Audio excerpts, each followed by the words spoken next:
Ard ye landlubbers, and welcome to BCNS Games. Hello guys, this is Bryson from BCNS bringing you another Fallout 4 gameplay video. Now, as always, I try to bring you just cool and exciting things I find while exploring the wasteland, and this is definitely one of them. While playing through a campaign where I had to do something for the Brotherhood of Steel, I was flying over in a helicopter, vertibird, not helicopter, vertibird, I found this big beauty. It's a freaking pirate ship with jet engine at the end of it, somehow crashed on top of a building. It is on the building. That is the U.S.S. Constitution. Mon Dieu. Now, thanks to Curie, I learned that this is the U.S.S. Constitution. Mon Dieu. Now, we're going to go look at it and just see what this ship has to offer for us. I knew when I first saw the ship there had to be a mission here, so we're going to see what we're going to get into. Scanning. Accessing pre-war records. Record found. 100. Sure. Ahoy there. 'Tis Providence, a member of the Congressional Army, is delivered to us in our hour of need. Your hour of need. Congressional Army. Okay, so for anyone who doesn't understand, the player first kind of mentioned it at the very beginning of the game. You are, or once were, part of the Army, so... I was in the Army, but what's the Congressional Army? Right. Standing orders, sir. Proclamation 3. All members of the U.S. Army are hereby members of the Congressional Army. The captain requests your presence on the bridge. At the double quick, sir. Okay, so I'm assuming the Congressional Army is what happened whenever the bombs dropped. All the active military branches kind of merged into one and became the Congressional Army. And I guess they decided to take the U.S.S. Constitution and give it an overhaul. 'Cause this thing, these freaking engines look like they belong at the end of a space shuttle, not of a not a ship. It's got a dinghy at the back though. Alright, well, let's go visit this captain. Usually, these big bad mofos are something to be feared, but this guy is actually really cool. This is Captain Ironsides. Captain Ironsides.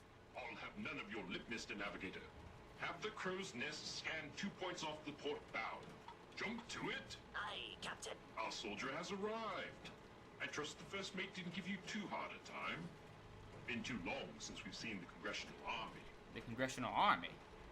Now, you're gonna just sit here and talk to him, and he's basically just gonna explain to you that he needs your help. Lively, lads. Scavengers approach. Soldier, man the cannons. Okay, so after you talk to Ironsides and he gives you a mission, you're gonna get to kind of play around with something really cool in the game. Broadside them, soldier. And that is... this shit's got cannons! Eventually, there we go, there are cannons! That diminishes my risk. Now they don't do that much good unless the like raiders are right in front of your face, so you're still gonna have to do some shooting to put them off.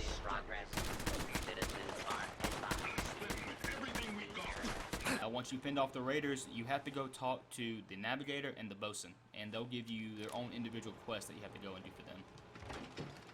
Now, I don't want to spoil the mission for anybody who still wants to go into their own game and do the mission and have something to look forward to, but I will give a brief summary of what you're going to have to do.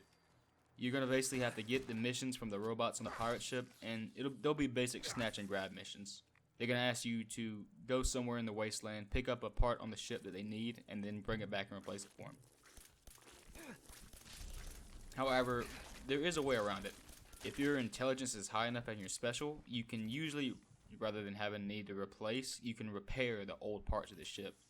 So anybody who played a high intelligence build, I think it's around 6 or 7 you need, you won't really need to go on any of these missions. You'll just be able to repair the parts they have on hand. Though, if you don't play intelligence, it's really not that big of a deal. Though, after you repair all the ship parts, there is going to be the final part, which there is no way to repair as it is, and you have to go on a snatch and grab mission. And at that point, you have to decide whether or not you want to give it to the captain as it is, or give it to the raiders and let them sabotage it, and then hand it to the captain. Now, if you actually screw with the chip and you screw over the robots, things don't exactly go their way. Mr. Navigator, light the engines. Thrusters, what has befallen us? Midshipmen, report. And then everything goes to shit. Restore power, now. You have to fight through the robots. Defenseless. Why have we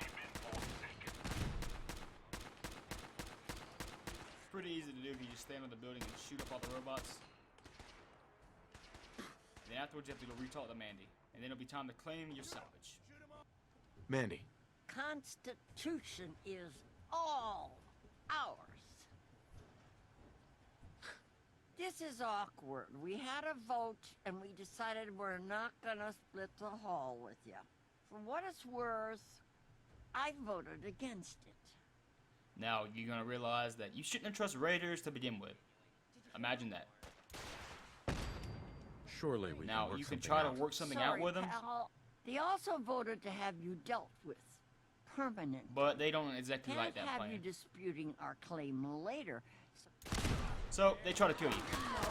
So, yeah, don't trust Raiders. So, after pretty much going to shit, everybody turns on each other and they just start randomly killing everybody. Now, once you go and deal with the backstabbing Raiders, come over and talk to Davis. Hey. It would be better for all of us if you just leave. And then after you talk to Davis, kill Davis. What just happened?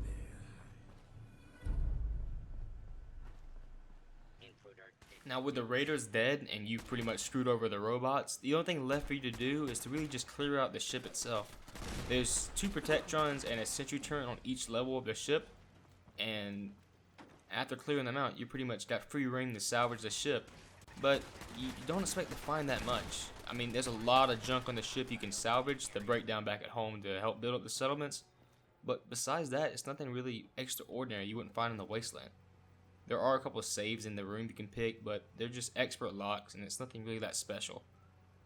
But probably the one thing you do get that's kind of, I guess, somewhat worth it if you decide to settle with the Raiders is you do still gain access to the captain's quarters, which you're able to go there and you're able to freely use the bed now, and I guess you can use it as kind of a storage area. The captain's area is kind of small, but it's already like pretty furnished, so that's the upside.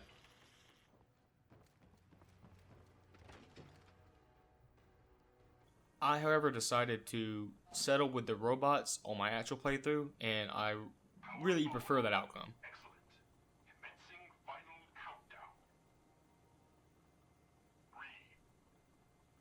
3. Now, I first thought the ship would just like push itself that last like 40 yards they needed to go to be able to get into the river, but they take a different approach. Mr. Navigator, light the engines. Dreaded savings and loan, we shall be moored no longer. We are away. Now, see here, I thought, okay, they're moving. They're gonna drop down into the water and then they're gonna float off. And yeah, that's not floating. That's flying. And I tried to be an ass and see if I could turn it off while they were in the middle of the air and have them drop. But no, they try to fly off. And then it looks all well and good until wait, where are they going? Hey, that's not good. We did it. Victory at last. Helm reports we are a quarter fathom closer to So they terraformed the map, and you can actually now go to the top of the vessel and check out what it's like to be at the top of a pirate ship on the top of a skyscraper. So let's go over there and check it out and see what it looks like now. Now, it is a little tricky to get back up here. You have to it takes a while to find the entrance. It's on the side of the building, and there's a bus now shoved into the side, so you have to hop into the bus and then you can travel inside of the building. But once you get up here, it's a pretty cool view. You can pull the whole Titanic scene and hop on the bow and walk to the very front. And you can also go talk to the captain, and he'll give you a special item that will make you really appreciate siding with the robots rather than the Raiders. Hey, Captain. Our hero returns. Also, you'll still be able to use the captain's quarters, and just like if you sided with the Raiders, you can still raid the entire ship. So not only do you have a new captain's quarters, you have 40 Protectrons now protecting it from you. So, win-win. But this is the piece de la resistance. The cannon. You get a fucking cannon. And, like any good Fallout unique weapon, this thing is badass. One shot and it annihilates anything that you point it towards. A freaking cannon.